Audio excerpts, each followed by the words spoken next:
됩니다. 30년 동안 이러한 기다리면서 변화에 맞춰 저주했던 남편을 저희의 역할 비 오는 또한 날 쓰레기통 재정립해야 앞에서 할 만났습니다. 시점입니다.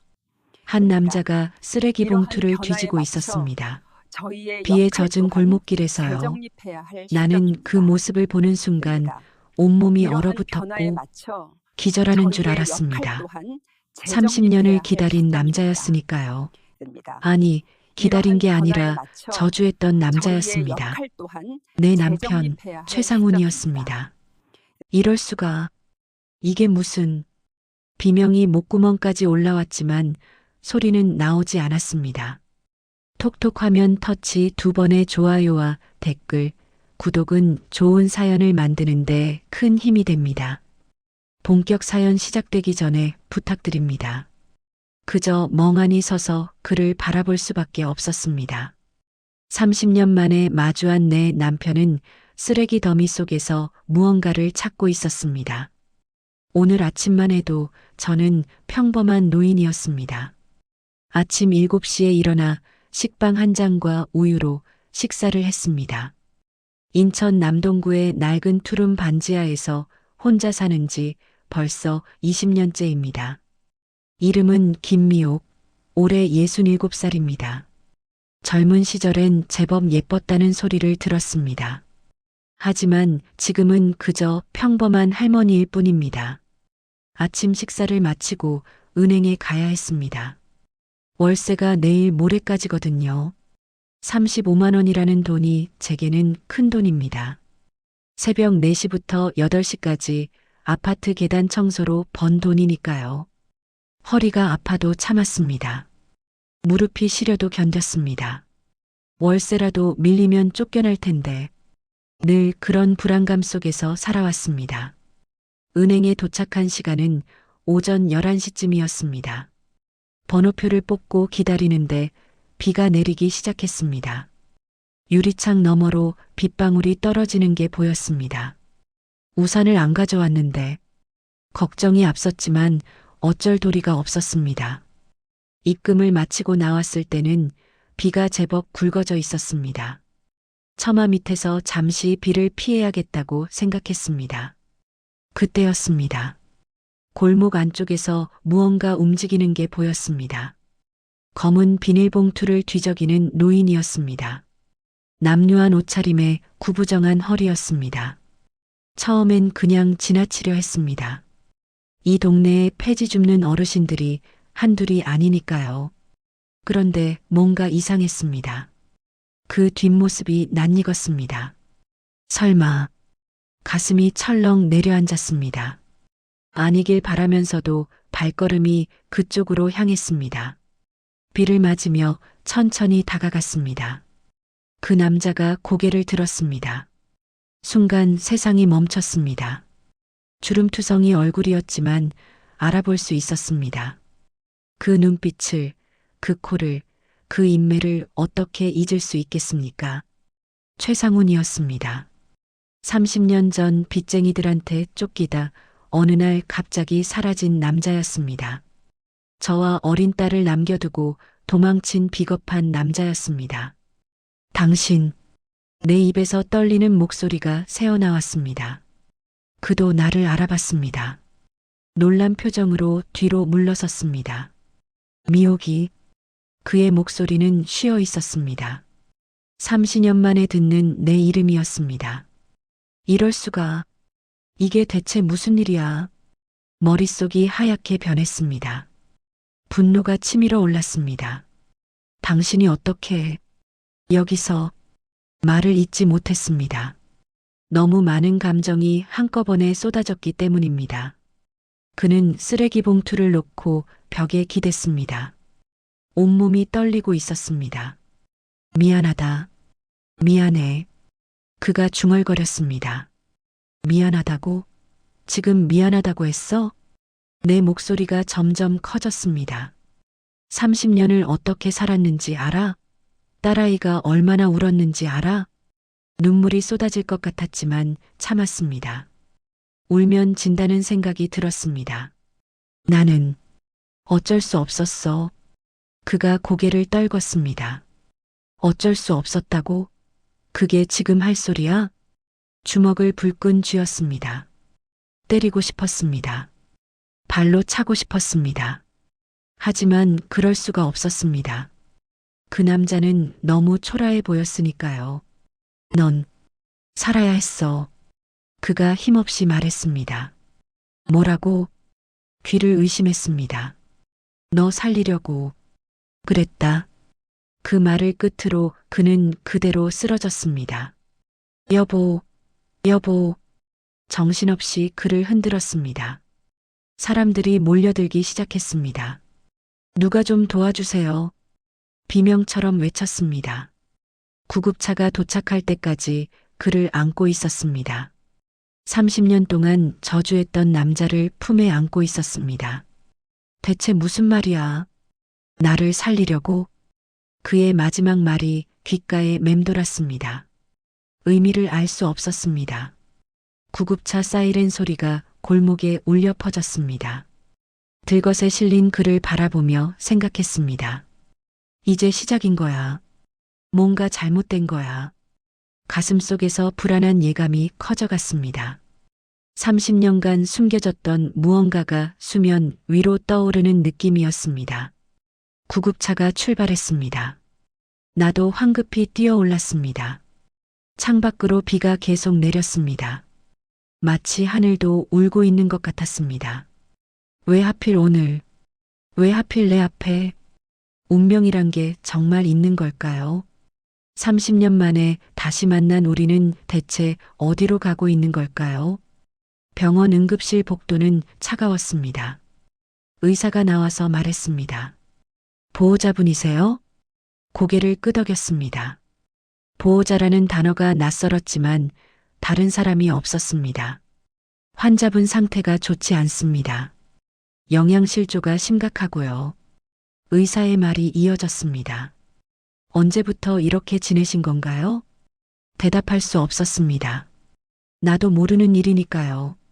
일단 입원하셔야 합니다. 입원비가 걱정됐지만 거절할 수 없었습니다. 병실로 옮겨진 그를 바라봤습니다. 산소 마스크를 쓴 그의 얼굴은 너무 야위어 있었습니다. 이 사람이 정말 내 남편이 맞나? 믿기지 않았습니다. 한때는 건장했던 남자였습니다. 웃음소리가 큰 사람이었습니다. 그런 사람이 이렇게 변했다는 게 충격이었습니다. 의자에 앉아 그를 지켜봤습니다. 시간이 얼마나 흘렀는지 모릅니다. 해가 지고 어둠이 찾아왔습니다. 병실 창문으로 빗소리가 들렸습니다. 너 살리려고 그랬다. 그 말이 계속 머릿속을 맴돌았습니다. 도대체 무슨 뜻일까요? 무엇으로부터 나를 살리려 했다는 걸까요? 잠이 들었다 깼다를 반복했습니다. 새벽 5시쯤이었을까요? 그가 신음하는 소리에 눈을 떴습니다. 침대에서 몸을 뒤척였습니다. 황급히 다가가 그의 손을 잡았습니다. 깨어났어요? 정신 차려요.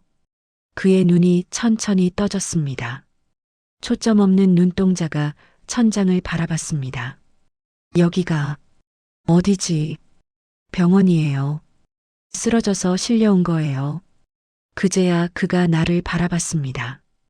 미옥이, 내가, 눈물이 그의 눈가에 맺혔습니다. 왜 그랬어요? 왜 날 버리고 사라진 거예요?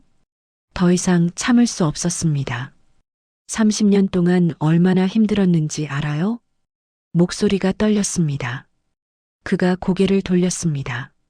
대답하지 않았습니다. 말해요. 대체 무슨 일이 있었던 거예요? 그의 입술이 떨렸습니다. 한참을 망설이던 그가 입을 열었습니다. 미안해. 정말 미안해. 미안하단 말 말고 이유를 말해요. 소리를 질렀습니다. 그가 천천히 고개를 들었습니다. 눈빛이 달라져 있었습니다. 뭔가 결심한 듯한 표정이었습니다. 알아야겠지. 이제는 그의 목소리에 힘이 들어갔습니다. 들어봐, 미호가.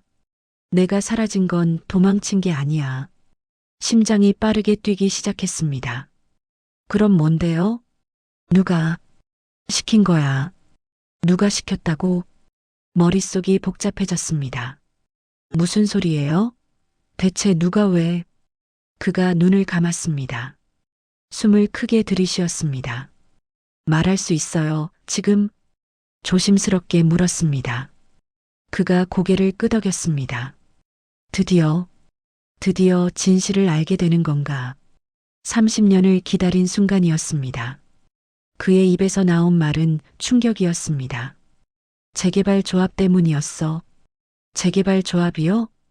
이해할 수 없었습니다. 우리 집이랑 무슨 상관이에요? 그가 천천히 고개를 끄덕였습니다. 9월동 재개발 말이야.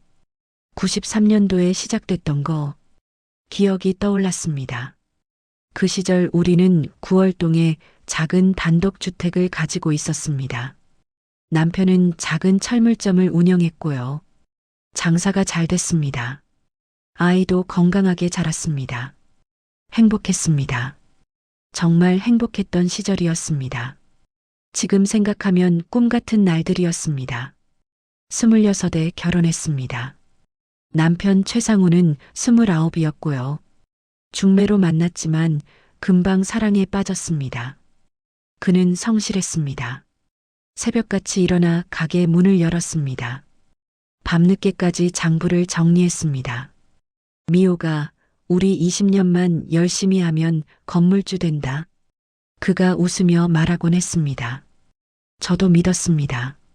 그와 함께라면 무엇이든 할 수 있을 것 같았습니다. 딸 지은이가 태어났을 때는 더 행복했습니다. 아빠 닮아서 예쁘네. 그가 아이를 안고 웃었습니다. 엄마 닮아서 똑똑할 거야. 저도 맞장구를 쳤습니다. 평범하지만 따뜻한 가정이었습니다. 그런데 92년 겨울부터 이상한 일들이 생기기 시작했습니다. 낯선 사람들이 집에 찾아왔습니다. 재개발 동의서에 도장 좀 찍어주세요. 정장 입은 남자들이었습니다. 남편은 거절했습니다. 아직 생각할 시간이 필요합니다. 예의 바르게 말했습니다. 하지만 그들은 계속 찾아왔습니다. 일주일에 2~3번씩이었습니다. 최 사장님, 다른 집들은 다 동의했어요. 점점 목소리가 높아졌습니다. 조금만 더 기다려주세요. 남편은 그때마다 정중히 거절했습니다. 어느 날 밤이었습니다. 남편이 술을 마시고 들어왔습니다. 평소에 술을 거의 안 하는 사람이었는데요. 여보, 무슨 일 있어요? 걱정스러워 물었습니다. 아냐, 아무 일도 없어. 하지만 표정이 어두웠습니다. 며칠 후에야 알게 됐습니다. 가게에 불량배들이 찾아왔다는 걸요. 철물점 장사 잘 되나 보네. 재개발 동의 안 하면 장사 못할 텐데. 협박이었습니다. 남편은 그 사실을 숨겼습니다. 저를 걱정시키고 싶지 않았던 거죠. 재개발이 그렇게 중요한 거예요? 병실에서 물었습니다. 중요한 정도가 아니었어. 그가 쓴웃음을 지었습니다. 수천억이 걸린 사업이었거든. 목소리가 떨렸습니다. 조합장이랑 시의원, 건설사가 다 한 통속이었어. 그런 일이 믿기 힘들었습니다. 주민들 보상금을 빼돌리려는 계획이었지. 그의 눈빛이 어두워졌습니다. 난 우연히 그 사실을 알게 됐어. 조합 사무실에서 서류를 보게 됐거든. 숨을 삼켰습니다. 그래서요? 처음엔 착각인 줄 알았어. 하지만 계속 보니까 확실했지. 그가 눈을 감았습니다. 가짜 서류가 따로 있었어. 주민들한테 보여주는 거랑 실제 계약서가 달랐던 거야. 가슴이 답답해졌습니다. 그걸 알고도 가만히 있을 수는 없었어. 동네 사람들이 다 속고 있었으니까. 남편은 그래서 경찰에 신고했다고 합니다. 하지만 소용없었습니다. 경찰도 한패였어. 신고한 다음 날부터 본격적으로 협박이 시작됐지. 전화가 왔습니다. 최 사장, 가족 생각해서라도 입 다물어. 밤중에 집 앞에 차가 세워졌습니다. 불을 켜고 밤새 지켜보는 거였습니다. 가게 유리창이 깨졌습니다. 돌을 던진 범인은 잡히지 않았습니다. 너무 무서웠어. 특히 내가 지은이가 위험할까봐. 그의 목소리가 떨렸습니다. 그래도 버텼어야죠. 경찰이 안 되면 검찰이라도. 소리쳤습니다. 그랬어. 검찰에도 고발했어. 검사가 나를 불렀어. 증거를 가져오라고 했지. 잠시 말을 멈췄습니다. 근데 그날 밤에 집에 불이 났어. 기억나? 기억났습니다. 93년 2월이었습니다. 새벽에 연기 냄새에 깼습니다. 불이야, 불. 남편이 소리쳤습니다. 황급히 딸을 안고 뛰쳐나왔습니다. 다행히 큰 화재는 아니었습니다. 부엌 한쪽만 탔습니다. 가스레인지를 끄지 않아서 그런 거래요. 소방관이 말했습니다. 하지만 지금 생각하니 이상했습니다. 그게 방화였어요? 확실해. 그날 내가 모아둔 증거 서류가 다 탔거든. 주먹을 불끈 쥐었습니다. 경고였어. 다음엔 너희가 다칠 수도 있다는. 그렇게까지. 소름이 돋았습니다. 그 다음날 남자들이 찾아왔어. 정장 입은 3명이었지. 병실 불빛 아래 그의 얼굴이 창백했습니다. 선택하라고 했어.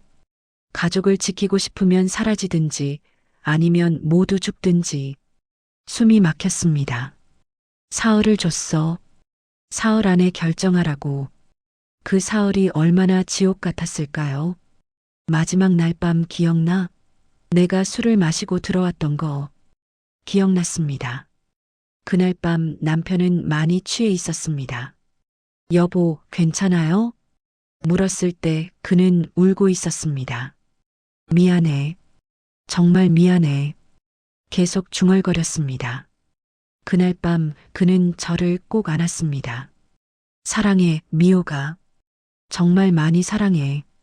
저도 사랑해요, 여보. 대답했습니다. 그게 마지막이었습니다. 다음 날 아침 그는 사라졌습니다. 흔적도 없이 증발해버렸습니다. 어디 간 거예요? 왜 말도 없이? 동네 사람들에게 물어다녔습니다. 아무도 몰랐습니다. 경찰에 실종 신고를 했습니다. 남편분이 빚이 있던가요? 경찰이 물었습니다. 아니요, 없어요. 도박이나 여자는요? 그럴 리 없어요. 하지만 며칠 후 충격적인 소식을 들었습니다. 남편 명의로 된 대출이 발견됐다는 거였습니다. 4천만 원이었습니다. 이럴 리가 없어요. 우리 남편은 그런 사람이 아니에요. 은행에 찾아가 항의했습니다. 하지만 서류에는 남편의 도장이 찍혀 있었습니다. 이건 가짜예요. 위조된 거라고요. 아무도 믿어주지 않았습니다. 일주일 후 더 큰 충격이 왔습니다. 집에 압류 딱지가 붙었습니다. 이게 무슨 일이에요? 법원 집행관에게 물었습니다. 채무 불이행입니다. 땡 남편분이 연대보증을 서셨더라고요. 연대보증이요? 그럴 리 없어요. 하지만 서류는 진짜였습니다. 아니, 진짜처럼 보였습니다. 모든 게 조작된 거였습니다. 다 꾸민 거였어. 병실에서 남편이 말했습니다. 내가 사라지면 너한테 빚을 뒤집어 씌우기로 한 거였지. 왜요? 왜 저한테까지? 입을 막으려고. 내가 힘들면 내가 돌아올 수밖에 없을 거라고 생각한 거야. 눈물이 나왔습니다. 하지만 난 돌아갈 수 없었어. 돌아가면 우리 모두 죽는 거였으니까. 그렇게 외롭고 힘든 시간을. 가슴이 찢어지는 것 같았습니다. 계속 지켜봤어. 멀리서 숨어서. 그가 눈물을 흘렸습니다. 내가 집에서 쫓겨나는 거, 지은이 손잡고 고시원 들어가는 거, 새벽 일터에 나가는 거. 다 봤어. 그럼 왜 나타나지 않았어요? 그들이 계속 감시했거든. 내가 나타나면 바로 알 수 있게. 손이 떨렸습니다. 20년을 그렇게 숨어 살았어. 남의 집 공사장에서 자고 쓰레기통 뒤지고 오늘 실수했어. 내가 다니는 길목인 줄 몰랐지. 정신이 흐려져서 창밖으로 아침 햇살이 들어왔습니다. 긴 밤이 지나고 있었습니다. 이 모든 게 조작이었다니. 30년 동안 쌓인 오해가 무너지기 시작했습니다. 그 사람들은 지금 어디 있어요? 모르겠어.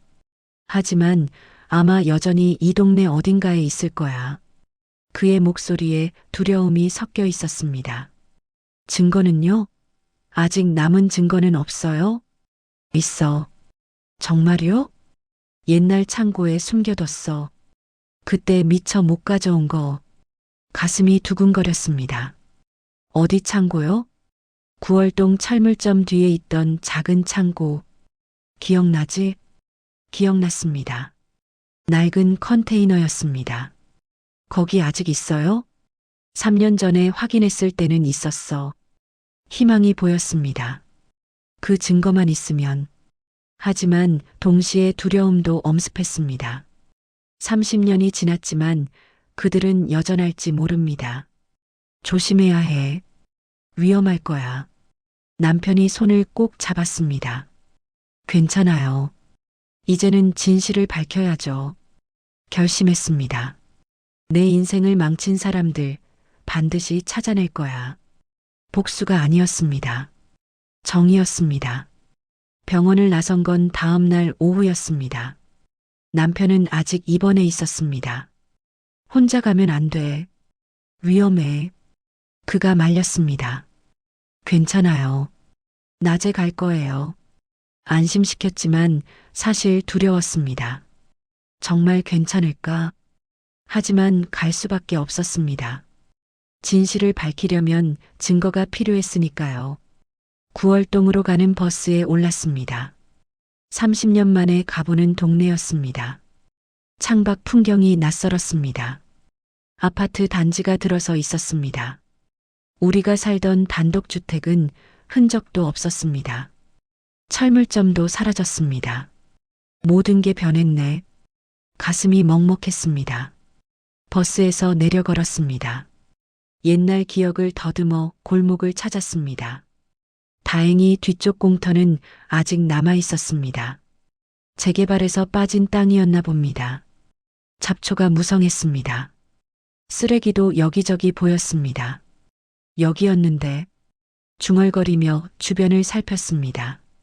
녹슨 컨테이너가 보였습니다. 우리 창고였습니다. 문이 반쯤 열려 있었습니다. 조심스럽게 다가갔습니다. 누가 있으면 어떡하지? 심장이 빠르게 뛰었습니다. 안을 들여다봤습니다. 아무도 없었습니다. 먼지가 가득했습니다. 낡은 공구들이 여기저기 흩어져 있었습니다. 어디라고 했더라? 남편의 말을 떠올렸습니다. 콘크리트 바닥 아래 묻어뒀다고 했습니다. 바닥을 두드려 봤습니다. 똑똑 소리가 났습니다. 구석 쪽이 유난히 울렸습니다. 손으로 먼지를 쓸어냈습니다. 작은 금이 보였습니다. 사각형 모양이었습니다. 여기다. 주변에서 쇠막대를 찾았습니다. 틈에 끼워 넣고 힘껏 들어 올렸습니다. 콘크리트 덮개가 들렸습니다. 생각보다 가벼웠습니다. 아래 공간이 보였습니다. 비닐로 싼 상자가 있었습니다. 손을 뻗어 꺼냈습니다. 철제 상자였습니다. 자물쇠가 녹슬어 있었습니다. 쇠막대로 두들기니 부서졌습니다. 뚜껑을 열었습니다. 서류 뭉치가 나왔습니다. 비닐 봉투에 잘 쌓여 있었습니다. 덕분에 보존 상태가 양호했습니다. 이게 숨을 죽이고 펼쳐봤습니다. 첫 번째 서류는 계약서였습니다. 재개발 조합과 건설사 사이의 비밀 계약이었습니다. 주민 보상금 30% 삭감. 읽으면서 손이 떨렸습니다. 두 번째는 동거래 내역이었습니다. 조합장과 시의원에게 흘러간 돈이 기록돼 있었습니다. 6억, 12억. 엄청난 금액이었습니다. 세 번째 서류를 펼치는 순간 얼어붙었습니다. 내 이름이 보였습니다. 김미옥 명의 대출 신청서. 내가 쓴 게 아니었습니다. 도장도 내 것이 아니었습니다. 이걸로 나를 파산시킨 거구나. 분노가 치밀었습니다. 더 뒤적였습니다. 연대보증 서류도 있었습니다. 남편 도장이 찍혀 있었지만 위조였습니다. 계획된 거였어. 처음부터 끝까지 모든 게 조작이었습니다. 우리 부부를 파멸시키려는 치밀한 계획이었습니다. 마지막 봉투를 열었습니다. 사진들이 나왔습니다. 조합장과 시의원이 돈 봉투를 주고받는 사진이었습니다. 이 정도면 충분해. 중얼거렸습니다. 증거는 확실했습니다. 서류를 다시 상자에 넣었습니다. 그때였습니다. 밖에서 소리가 났습니다. 발소리였습니다. 여러 명이었습니다. 누가 온 거야? 재빨리 상자를 안고 구석으로 몸을 숨겼습니다. 여기 들어간 것 같던데요. 남자 목소리가 들렸습니다. 확인해봐. 다른 목소리였습니다. 낮고 굵었습니다. 컨테이너 문이 삐걱거렸습니다.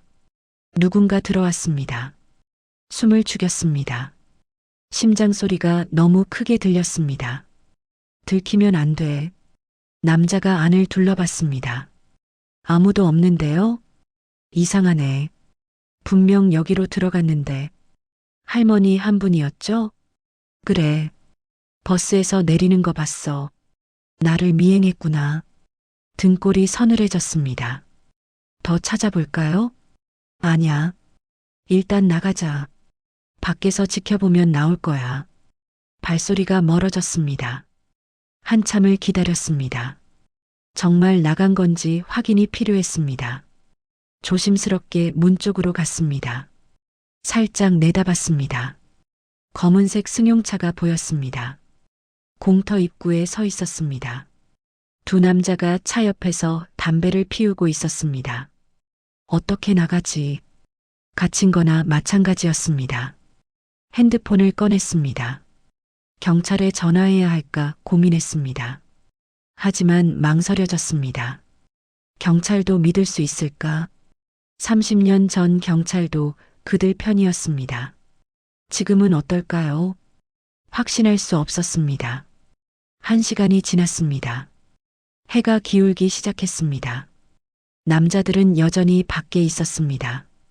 오늘 밤을 여기서 세워야 하나? 불안했습니다. 남편도 걱정될 것입니다. 그때 다른 차 한 대가 나타났습니다. 택시였습니다. 젊은 여자가 내렸습니다. 남자들에게 다가갔습니다. 여기 김미옥 씨 댁 맞나요? 여자가 물었습니다. 아니요, 여긴 공터예요. 남자가 대답했습니다. 이상하네. 주소가 여기로 나오는데. 여자가 핸드폰을 보며 말했습니다. 남자들이 여자와 이야기하는 사이였습니다. 기회라고 생각했습니다. 상자를 꼭 안고 반대편 구멍으로 빠져나왔습니다. 컨테이너 뒤쪽에 구멍이 있었던 게 기억났습니다. 다행히 아직 있었습니다. 몸을 낮춰 기어 나왔습니다. 잡초 사이로 숨어 움직였습니다. 뒤를 돌아봤습니다. 남자들은 아직 여자와 이야기 중이었습니다. 큰 길까지 뛰었습니다. 숨이 찼습니다. 심장이 터질 것 같았습니다.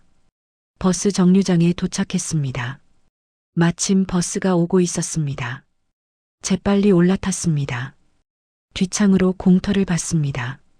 남자들이 뭔가 알아챈 듯 뛰어다니고 있었습니다. 도망쳤다. 안도의 한숨이 나왔습니다. 집에 도착한 건 저녁 6시였습니다. 문을 잠그고 상자를 식탁에 놓았습니다. 다시 한번 서류를 꺼내봤습니다. 확실한 증거였습니다. 이제 어떻게 하지? 경찰은 믿을 수 없었습니다. 혼자서는 위험했습니다. 그때 핸드폰이 울렸습니다. 모르는 번호였습니다. 여보세요? 조심스럽게 받았습니다. 김미옥 씨 맞으시죠? 남자 목소리였습니다. 누구세요? 저는 윤지훈이라고 합니다. 기자입니다. 구월동 재개발 비리에 대해 취재하고 있습니다. 가슴이 두근거렸습니다. 어떻게 제 번호를 최상훈 씨가 알려주셨습니다. 병원에서 통화했어요. 남편이 연락했던 겁니다. 만나 뵐 수 있을까요? 중요한 이야기를 나누고 싶습니다. 망설였습니다. 믿어도 될까? 하지만 다른 방법이 없었습니다. 언제 만나시겠어요? 내일 낮 어떠세요? 공개된 장소에서 만나죠. 약속을 잡았습니다. 전화를 끊고 창밖을 봤습니다. 밤이 깊어가고 있었습니다. 불안한 마음에 커튼을 쳤습니다. 내일부터 진짜 싸움이 시작되는 거야. 상자를 옷장 깊숙이 숨겼습니다. 그날 밤 잠을 이룰 수 없었습니다. 창밖에서 나는 작은 소리에도 깼습니다. 새벽 3시쯤이었을까요? 차 소리가 들렸습니다. 창문으로 살짝 내다봤습니다. 검은색 승용차가 골목을 지나가고 있었습니다. 천천히 움직이며 건물들을 살피는 것 같았습니다. 날 찾고 있는 거야. 온몸에 소름이 돋았습니다. 다시 누웠지만 눈이 떠졌습니다. 정말 이길 수 있을까? 상대는 거대했습니다. 돈도 권력도 가진 사람들이었습니다. 나는 그저 가난한 노인일 뿐이었습니다. 하지만 포기할 수 없었습니다. 30년을 빼앗긴 인생이었습니다. 남편이 숨어 살아야 했던 세월이었습니다. 반드시 밝혀낼 거야. 주먹을 꽉 쥐었습니다. 동이 트기 시작했습니다. 긴 밤이 지나가고 있었습니다. 새로운 하루가 시작되는 거였습니다. 싸움의 시작이었습니다. 약속 장소는 인천 터미널 근처 카페였습니다. 사람들이 많은 곳이었습니다. 일부러 그런 곳을 골랐습니다. 오전 11시에 도착했습니다. 창가 자리에 앉아 기다렸습니다. 상자는 큰 가방에 넣어왔습니다. 정말 믿어도 되는 사람일까? 불안했습니다. 11시 10분쯤 남자가 들어왔습니다. 30대 중반쯤 돼 보였습니다. 안경을 쓰고 있었습니다. 김미옥 씨신가요? 다가와서 물었습니다. 네, 윤지훈 기자님이시죠? 명함을 내밀었습니다. 한국일보 사회부 기자였습니다. 이렇게 나와주셔서 감사합니다. 자리에 앉으며 말했습니다. 커피를 주문했습니다. 한동안 서로를 살폈습니다. 최상훈 씨한테 연락받았습니다. 구월동 재개발 비리에 대해서요. 그가 먼저 말을 꺼냈습니다. 사실 저도 몇 달 전부터 그 사건을 파고 있었어요. 제보가 들어왔거든요. 익명이었지만요. 가방에서 노트북을 꺼냈습니다. 93년도 구월동 재개발 사업, 당시 조합장은 박철수, 시의원은 한명호였죠.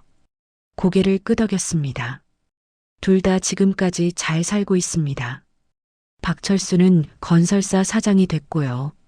한명호는요? 국회의원입니다. 충격이었습니다. 국회의원이요? 네. 삼선 의원입니다. 지역구가 인천이에요. 그러니까 계속 권력을 유지한 거구나. 분노가 치밀었습니다. 증거를 가지고 계신가요? 조심스럽게 물었습니다. 가방을 열어 상자를 꺼냈습니다. 서류를 펼쳐 보였습니다. 기자의 눈이 커졌습니다. 이건 서류를 넘기며 읽었습니다. 대단합니다. 이 정도면 결정적 증거예요. 하지만 표정이 어두워졌습니다. 문제가 있나요? 솔직히 말씀드리면 이것만으로는 부족할 수 있어요. 왜요? 명백한 증거잖아요. 30년이 지났거든요. 공소시효가 문제예요. 가슴이 철렁했습니다. 공소시효요? 횡령이나 배임은 10년입니다. 이미 지났어요. 그럼 어떻게 해요? 방법이 아예 없는 건 아닙니다. 그가 생각에 잠겼습니다. 이 서류들이 더 큰 범죄와 연결돼 있다면 가능해요. 더 큰 범죄요? 지금도 진행 중인 범죄 말입니다. 예를 들어 증거인멸이나 증인 협박. 그 사람들이 나를 미행한 것 떠올랐습니다. 어제 미행당했어요. 창고에서 증거를 찾을 때요. 자세히 설명했습니다. 검은 차와 두 남자에 대해서요. 그거 좋습니다. 혹시 차 번호나 사진은요? 아니요. 너무 급해서 아쉬워했습니다. 괜찮습니다. 다시 나타날 테니까요. 노트북에 뭔가 적었습니다. 이렇게 하죠. 제가 알고 있는 검사님께 연결해 드릴게요. 정은서 검사님인데요. 부패 사건 전문이세요. 희망이 보이는 것 같았습니다. 믿을 수 있는 분인가요? 제 대학 선배님이에요. 정의감이 투철하신 분이죠. 전화번호를 받아 적었습니다. 오늘 중으로 연락드리겠습니다. 감사했습니다. 카페를 나서는데 핸드폰이 울렸습니다. 병원에서 걸려온 거였습니다. 여보세요? 환자 보호자님이시죠? 최상훈 씨 상태가 안 좋아지셨어요. 지금 갈게요. 택시를 잡아탔습니다. 병원까지 30분이 걸렸습니다. 중환자실로 옮겨졌다고 했습니다. 유리창 너머로 남편이 보였습니다. 산소호흡기를 달고 있었습니다. 의사가 다가왔습니다. 폐렴이 심해졌습니다. 면역력이 많이 약하신 상태라서요. 위험한 건가요? 최선을 다하고 있습니다. 애매한 대답이었습니다. 유리창에 손을 댔습니다. 이러면 안 되는데 남편의 증언이 필요했습니다. 서류만으로는 부족하다고 했으니까요. 오후 내내 병원에 있었습니다. 저녁 6시쯤 기자한테 전화가 왔습니다. 정은서 검사님이 내일 만나자고 하십니다. 정말요? 어디서요? 검찰청으로 오시면 됩니다. 오전 10시요. 약속을 잡았습니다. 집으로 돌아온 건 밤 9시였습니다. 피곤했지만 잠이 오지 않았습니다. 내일 검사를 만나면 어떻게 될까요? 믿어도 되는 걸까요? 너무 많이 의심하는 건가? 하지만 어쩔 수 없었습니다. 배신당한 경험이 있으니까요. 밤 11시쯤이었습니다. 계단에서 발소리가 들렸습니다. 여러 명이었습니다. 우리 집 앞에서 멈췄습니다. 설마 숨을 죽였습니다. 초인종이 울렸습니다. 한 번, 두 번, 세 번.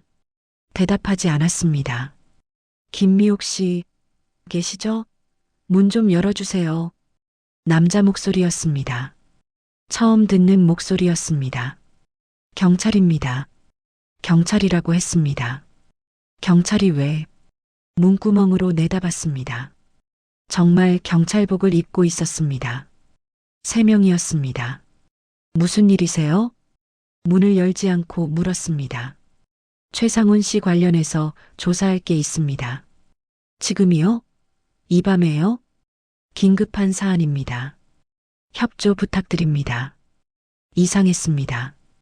밤 11시에 갑자기 나타나다니요. 신분증 좀 보여주세요. 조심스럽게 요구했습니다. 경찰증을 보여줬습니다. 진짜 같았습니다. 하지만 여전히 불안했습니다. 내일 낮에 경찰서로 가면 안 될까요? 시간이 없습니다. 지금 가셔야 해요. 강압적이었습니다. 뭔가 이상해. 직감이 왔습니다. 변호사 부르고 갈게요.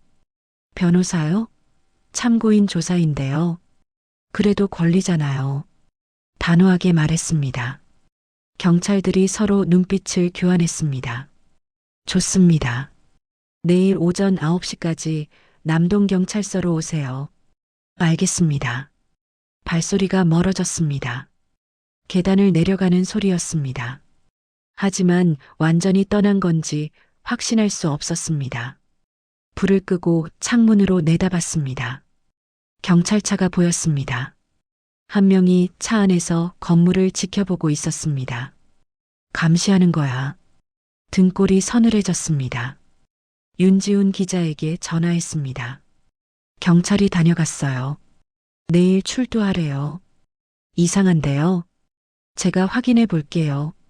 잠시 후 전화가 왔습니다. 남동경찰서에 확인했는데요. 그런 조사 계획 없대요. 그럼 가짜였어요? 아니면 비공식적인 거거나요? 어느 쪽이든 위험해요. 가슴이 두근거렸습니다. 어떻게 하죠? 일단 집을 나가세요. 지금 당장요. 제가 있는 곳으로 오세요. 주소 보낼게요. 서둘러 짐을 쌌습니다. 증거 상자와 옷까지 몇 벌이었습니다. 계단으로는 갈 수 없었습니다. 경찰차가 지켜보고 있으니까요. 뒤쪽 비상구를 이용했습니다. 반지 알아서 창문으로 나갈 수 있었습니다. 조심스럽게 골목으로 빠져나왔습니다. 뒤를 돌아봤습니다. 아무도 따라오지 않았습니다. 큰 길까지 뛰어갔습니다. 택시를 잡았습니다. 부평구청 쪽으로 가주세요. 기사님이 출발했습니다. 뒷창으로 계속 확인했습니다. 다행히 따라오는 차는 없었습니다. 주소지에 도착했습니다. 작은 오피스텔 건물이었습니다. 윤지훈 기자가 현관에서 기다리고 있었습니다. 무사히 오셨네요. 안도의 한숨을 쉬었습니다. 엘리베이터를 타고 6층으로 올라갔습니다. 방은 작았지만 깨끗했습니다. 여기서 잠시 계세요. 안전합니다. 소파에 앉혔습니다. 물을 건넸습니다. 고맙습니다. 한숨 돌렸습니다. 이제 어떻게 되는 걸까? 모든 게 복잡해지고 있었습니다. 내일 정은서 검사님 만나면 보호받을 수 있을 겁니다. 기자가 위로했습니다. 하지만 불안은 가시지 않았습니다. 새벽까지 잠을 이룰 수 없었습니다. 창밖을 내다봤습니다. 도시의 불빛이 반짝였습니다. 어딘가에서 그들이 나를 찾고 있을 것입니다. 버텨야 해. 끝까지. 주먹을 꽉 쥐었습니다. 진실은 가까이 와 있었습니다. 하지만 동시에 위험도 커지고 있었습니다. 과연 이 싸움에서 이길 수 있을까요? 가난한 노인이 권력과 돈을 가진 자들을 이길 수 있을까요? 답은 알 수 없었습니다. 그저 앞으로 나아갈 뿐이었습니다. 다음 날 아침 일찍 검찰청으로 향했습니다. 윤지훈 기자가 함께 갔습니다. 긴장하지 마세요. 정 검사님은 좋은 분이에요. 위로했지만 떨렸습니다. 평생 검찰청에 와본 적이 없었으니까요. 정은서 검사실은 3층에 있었습니다. 문을 두드렸습니다. 들어오세요. 여자 목소리였습니다. 문을 열고 들어갔습니다. 30대 후반쯤 보이는 여성이었습니다. 단정한 정장 차림이었습니다. 김미옥 씨시죠? 앉으세요. 따뜻한 미소를 지었습니다. 긴장이 조금 풀렸습니다. 윤 기자한테 대략 들었습니다. 9월동 재개발 건이죠? 네, 맞습니다. 상자를 책상 위에 올렸습니다. 서류를 하나씩 꺼내 보였습니다. 정은서 검사는 꼼꼼히 살펴봤습니다. 표정이 점점 굳어졌습니다. 이건 정말 대단한 증거네요. 놀라는 기색이 역력했습니다. 조합장 박철수와 시의원 한명호의 비리가 명확히 드러나 있어요. 계속 서류를 넘겼습니다. 동거래 내역도 있고 주민보상금 횡령 증거도 있네요. 고개를 끄덕였습니다. 문제는 시효입니다. 30년이 지났거든요. 역시나 그 문제였습니다. 하지만 방법이 있습니다. 검사가 말했습니다. 증거인멸이나 증인 협박은 별개 범죄예요. 이건 지금도 진행 중이죠? 네. 미행당했고 가짜 경찰도 왔어요. 자세히 설명했습니다. 어젯밤 일까지 모두요. 좋습니다. 일단 보호 조치부터 하겠습니다. 전화를 들었습니다. 경호계요? 증인 보호건으로 연락드립니다. 조치가 빠르게 진행됐습니다. 당분간 안전가옥에 계셔야 합니다. 안전가옥이요? 네. 증인 보호 프로그램이에요. 경찰이 지켜줄 겁니다. 든든했습니다. 그리고 최상훈 씨 증언도 필요해요. 가능할까요? 지금 중환자실에 계세요. 상태가 안 좋아서 목이 메었습니다. 그럼 제가 병원으로 가겠습니다. 병상 조사를 할게요. 정말요? 감사합니다. 눈물이 날 것 같았습니다. 오후에 함께 병원으로 갔습니다. 남편은 여전히 중환자실에 있었습니다. 하지만 의식은 돌아온 상태였습니다. 상훈 씨, 정은서 검사입니다. 정중하게 인사했습니다. 남편이 고개를 끄덕였습니다. 구월동 재개발 비리에 대해 증언해 주실 수 있나요? 네, 할 수 있습니다. 약한 목소리였습니다. 녹음기를 켰습니다. 남편이 천천히 말하기 시작했습니다. 박철수가 어떻게 서류를 조작했는지요. 한명호가 얼마를 받았는지요. 자신이 왜 도망쳐야 했는지요. 1시간 넘게 증언이 이어졌습니다. 중간중간 숨을 몰아쉬었습니다. 힘들어 보였지만 끝까지 했습니다. 고맙습니다. 큰 도움이 됐어요. 검사가 악수를 청했습니다. 남편의 손은 차가웠습니다. 병실을 나서며 검사가 말했습니다. 이 정도면 충분합니다. 바로 수사에 착수할게요. 압수수색 영장부터 받겠습니다. 희망이 보였습니다. 사흘 후였습니다. 뉴스에서 속보가 나왔습니다. 전직 시의원 한명호 의원 자택 압수수색. 화면에 한명호의 집이 비쳤습니다. 검찰 직원들이 서류를 들고 나왔습니다. 구월동 재개발 비리 의혹과 관련. 가슴이 두근거렸습니다. 드디어 시작됐어. 같은 날 박철수 건설사도 압수수색을 받았습니다. 저녁 뉴스는 그 소식으로 가득했습니다. 30년 만에 드러난 재개발 비리. 횡령액만 수백억 원 추정. 기자들이 떠들어댔습니다. 윤지훈 기자가 전화했습니다. 맞죠? 대박 났어요. 흥분한 목소리였습니다. 제 기사도 내일 일면에 실려요. 정말 감사합니다. 아니에요. 김미옥 씨 덕분이에요. 일주일이 지났습니다. 한명호와 박철수가 구속됐습니다.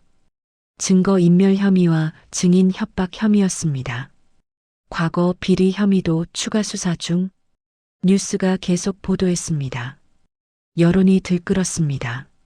30년 동안 숨겨진 진실. 권력형 비리의 민낯. 사람들이 분노했습니다. 정의를 외쳤습니다. 검찰은 더 깊이 파고들었습니다. 당시 경찰 간부들도 조사를 받았습니다. 건설사 임원들도 줄줄이 소환됐습니다. 세상이 바뀌고 있어 믿기지 않았습니다. 한 달이 지났습니다. 재판이 시작됐습니다. 저는 핵심 증인으로 법정에 섰습니다. 방청객이 가득했습니다. 기자들도 많았습니다. 판사가 물었습니다. 증인, 구월동 재개발 당시 어떤 일을 겪으셨습니까? 숨을 깊이 들이쉬었습니다. 저는 하루아침에 모든 걸 잃었습니다. 천천히 말하기 시작했습니다. 남편이 사라지고 집이 압류됐습니다. 목소리가 떨렸습니다. 알고 보니 모두 조작된 거였습니다. 서류를 들어보였습니다. 제 이름으로 된 대출도 가짜였습니다. 방청객들이 웅성거렸습니다. 30년을 반지하에서 살았습니다. 눈물이 났지만 참았습니다. 새벽 4시부터 계단을 닦았습니다. 손을 들어보였습니다. 굳은 살이 가득한 손이었습니다. 무릎이 아파도 참았습니다. 살아야 했으니까요. 방청석에서 훌쩍이는 소리가 들렸습니다. 딸아이는 대학도 못 갔습니다. 돈이 없어서요. 목이 메었습니다. 제 인생을 돌려주세요. 판사를 똑바로 봤습니다. 30년을 돌려달라는 게 아닙니다. 힘을 내서 말했습니다. 그저 진실을 인정해 주세요. 제발. 더 이상 말을 잇지 못했습니다. 변호인이 다가와 부축했습니다. 자리로 돌아왔습니다. 박철수와 한명호가 고개를 숙이고 있었습니다. 이제 끝이 보여. 긴 싸움이 끝나가고 있었습니다. 재판 후 복도에서 사람들이 다가왔습니다. 수고하셨어요. 용기 내주셔서 고맙습니다. 낯선 사람들이었습니다. 하지만 따뜻했습니다. 같은 피해자들도 있었습니다. 저희도 보상금을 못 받았어요. 이제 희망이 생겼습니다. 서로 손을 잡았습니다. 울고 웃었습니다. 나 혼자가 아니었구나. 많은 사람들이 함께 싸우고 있었습니다. 병원으로 달려갔습니다.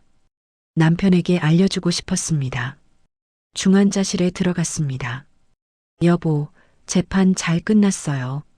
손을 잡았습니다. 남편이 미소 지었습니다. 고생했어. 미호가. 이제 다 끝나요. 우리 이겼어요. 눈물을 흘렸습니다. 미안해. 정말 미안해. 아니에요. 당신 잘못이 아니에요. 사랑해. 미호가.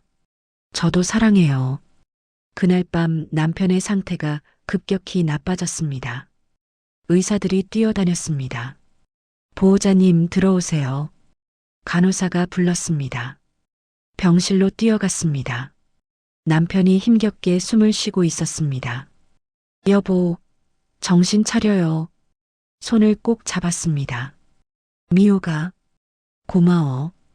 가까스로 말했습니다. 이제 편하게 갈 수 있겠어. 안 돼요. 가시면 안 돼요. 행복해. 마지막이 행복해. 눈을 감았습니다. 여보, 여보. 심장 모니터가 삐 소리를 냈습니다. 의사가 달려왔습니다. 하지만 소용없었습니다. 남편은 그렇게 떠났습니다. 진실을 밝히고 떠났습니다. 명예를 되찾고 떠났습니다. 고생 많았어요. 이제 쉬세요. 눈물이 멈추지 않았습니다. 30년 만에 다시 만나 한 달을 함께했습니다. 짧았지만 의미 있었습니다. 오해를 풀었습니다. 사랑을 확인했습니다. 그걸로 충분했습니다. 남편의 장례는 조용히 치렀습니다. 윤지훈 기자와 정은서 검사가 왔습니다. 낯선 사람들도 많이 왔습니다. 뉴스를 보고 찾아온 분들이었습니다. 고인의 명복을 빕니다. 용기 내주셔서 감사합니다. 한 분 한 분에게 인사했습니다. 딸 지은이도 왔습니다. 30년 만에 아버지를 떠나보내는 거였습니다. 엄마 괜찮아요? 걱정스러운 얼굴로 물었습니다. 응, 괜찮아. 손을 꼭 잡았습니다. 아빠가 원하던 거 이뤘으니까. 지은이가 눈물을 흘렸습니다. 미안해요, 엄마. 그동안 오해했어요. 아니야. 내 잘못이 아니야. 얼싸안았습니다. 모녀가 함께 울었습니다. 한 달 후 선고 공판이 열렸습니다. 박철수와 한명호에게 실형이 선고됐습니다. 피고인들의 죄질이 매우 불량합니다. 판사가 엄숙하게 말했습니다. 개인의 삶을 파괴했을 뿐 아니라 공공의 신뢰를 무너뜨렸습니다. 방청석이 숙연해졌습니다. 피고인 박철수, 징역 8년에 벌금 15억 원. 박철수가 고개를 떨궜습니다. 피고인 한명호, 징역 10년에 벌금 20억 원. 한명호는 아무 말도 하지 못했습니다. 또한 피해자들에 대한 보상을 명합니다. 판결문이 낭독됐습니다. 방청석에서 박수가 터져 나왔습니다. 드디어 정의가 이긴 거야. 눈물이 흘렀습니다. 기쁨의 눈물이었습니다. 법원 앞에서 기자들이 몰려들었습니다. 소감 한 말씀 해주세요. 마이크가 쏟아졌습니다. 30년이 걸렸습니다. 천천히 말했습니다. 긴 시간이었지만 포기하지 않았습니다. 카메라 플래시가 터졌습니다. 같은 피해를 입은 분들께 말씀드립니다. 목소리에 힘을 주었습니다. 용기 내세요. 진실은 반드시 밝혀집니다. 그날 저녁 모든 뉴스에 나왔습니다. 30년 만에 정의 구현.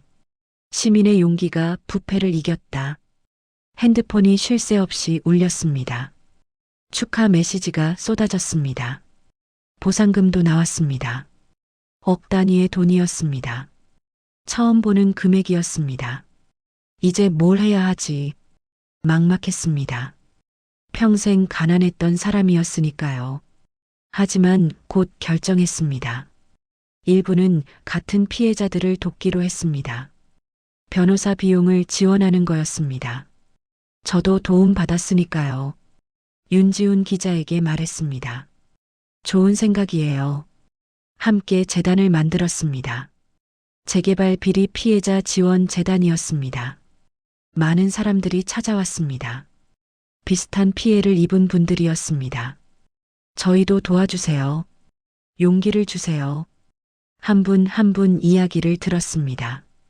그들의 아픔을 나눴습니다. 나만 힘든 게 아니었구나. 세상에는 아직도 싸우는 사람들이 많았습니다. 반년이 지났습니다. 작은 아파트로 이사했습니다. 햇볕이 잘 드는 곳이었습니다. 더 이상 반지하가 아니었습니다. 창문을 열면 하늘이 보였습니다. 아침마다 커피를 마셨습니다. 여유로운 시간이었습니다. 이게 평화로운 삶이구나. 처음 느껴보는 감정이었습니다. 지은이가 자주 놀러 왔습니다. 엄마, 이제 행복하시죠? 물었습니다. 응, 행복해. 진심이었습니다. 늦었지만 괜찮아. 지금이라도 이렇게 사니까. 손녀도 데려왔습니다. 할머니, 아이가 안겼습니다. 이 아이만큼은 행복하게 살았으면. 머리를 쓰다듬었습니다. 어느 날 남편 산소를 찾았습니다. 조용한 곳이었습니다. 꽃을 놓고 앉았습니다. 여보, 잘 지내요? 혼잣말처럼 중얼거렸습니다. 우리 이겼어요. 기억하죠? 바람이 불었습니다. 미안해요. 오해해서 눈물이 났습니다. 사랑해요. 계속 사랑할게요. 한참을 그렇게 앉아 있었습니다. 돌아오는 길에 생각했습니다. 인생은 참 긴 것 같으면서도 짧구나. 30년을 싸웠습니다. 하지만 끝내 진실을 밝혔습니다. 그걸로 충분했습니다. 집에 돌아와 창가에 섰습니다. 노을이 지고 있었습니다. 아름다웠습니다. 평범한 일상이 소중했습니다. 이제 나는 두렵지 않아. 세상과 맞서 싸웠으니까요. 그리고 이겼으니까요. 커피 한 잔을 마시며 창밖을 봤습니다. 사람들이 오가고 있었습니다. 누군가는 행복하게 웃고 있었습니다. 누군가는 힘겹게 걷고 있었습니다. 모두의 삶이 있었습니다. 나도 그중 하나였구나. 특별하지 않은 평범한 사람이었습니다. 하지만 포기하지 않았습니다. 끝까지 싸웠습니다. 그게 중요한 거였습니다. 진실은 때로 늦게 옵니다. 하지만 반드시 옵니다. 정의는 멀리 있는 게 아닙니다. 우리가 포기하지 않을 때 가까이 옵니다. 나이는 숫자일 뿐입니다. 60이든 70이든 80이든 상관없습니다. 싸워야 할 때는 싸워야 합니다. 그래야 우리의 존엄이 지켜집니다. 주인공과 당신을 응원하신다면 톡톡 화면 터치 2번의 좋아요와 댓글, 구독 부탁드립니다.